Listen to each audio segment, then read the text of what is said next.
Details tonight in the murder of that mother of three in Washington. She allegedly was killed while going out on a date with the man she met online. But we're now learning the suspect, John Charlton, has local ties. The 37-year-old was arrested in 2009 on battery charges in Lemhi County. He was later released. However, a warrant was issued because he failed to appear in court on June 16th of the same year. That warrant was then withdrawn. He was then sentenced to 180 days in jail with 179 days suspended. Charlton was also ordered to pay almost $300 in fines. He also has two previous DUIs, one in Bonneville County in 2009 and the other in Lemhi County in 2006. And these charges are a small look into his criminal past. Police releasing some new details tonight. Charlton allegedly claimed he had been intoxicated Friday night and he can't remember anything.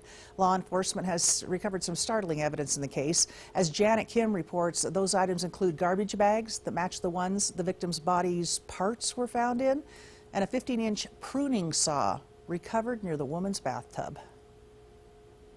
It is clear from what we know at this time that this is a very brutal crime that appears to have occurred in the home. Prosecutors recounted some of the disturbing details in the murder of mom of three, Ingrid Line. In addition to the facts contained in the probable cause certification, last night the CSI unit of the Seattle Police Department found bits of human flesh and blood in the bathtub drain. In court, we learned John Charlton had been dating Line for more than a month, and Friday night, the two had a date for the Mariners game.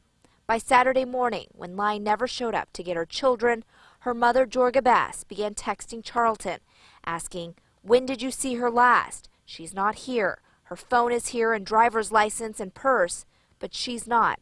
Please respond. I've called 911. In which he allegedly replies, 911? What's going on? We went to the Mariners game last night, but we didn't stay the night together because she has her kids today. Not sure what she has told you about me and our relationship." I will make a finding of probable cause with respect to murder in the second degree. In an interview with detectives, Charlton allegedly claimed he had been intoxicated Friday night and could not recall how he and Line returned to her house after the Mariners game or what happened when he got there. He also reportedly said he didn't know how he left Line's house and claimed that night he slept on the sidewalk. Police say physical evidence recovered in this case include an empty box of plastic garbage bags at Line's home that match color and size of ones found in the Central District. Also, a 15-inch pruning saw recovered near the bathtub, and when police located Charlton, they say he had injuries to his forehead, lip, and chin, and scratches to the chest. Enough evidence that led a judge to this. I will set bail at this time in the amount of $2 million. Wow. Well, what's interesting is the Idaho connection here. Yeah. That he had been in Idaho and had some problems with the law in this state. And, you know, I keep referring back to the Ted Bundy. Remember what a good-looking guy Ted Bundy was? Just a normal, not this guy, if you look at his pictures and not his mugshot. Normal, good-looking, nice-looking guy, and he's You never know. maybe a murderer. Yeah. Well, let's check in with